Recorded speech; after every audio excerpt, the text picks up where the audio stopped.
Rais wa Jamhuri ya Muungano wa Tanzania Mheshimiwa Daktari Samia Suluhu Hassan amefanya uteuzi wa viongozi mbalimbali. Kwa mujibu wa taarifa iliyotolewa na Katibu Mkuu Kiongozi Balozi Dr. Moses Kusiluka leo Mei 26 mwaka 2025, uteuzi huo ni kama ifuatavyo.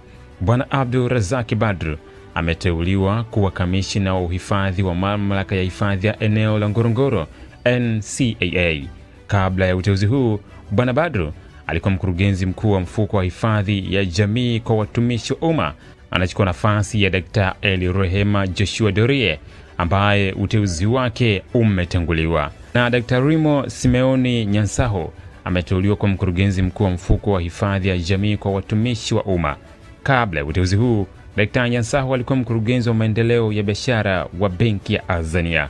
Imetolewa na Sharifa Binyanga, mkurugenzi wa mawasiliano ya Rais.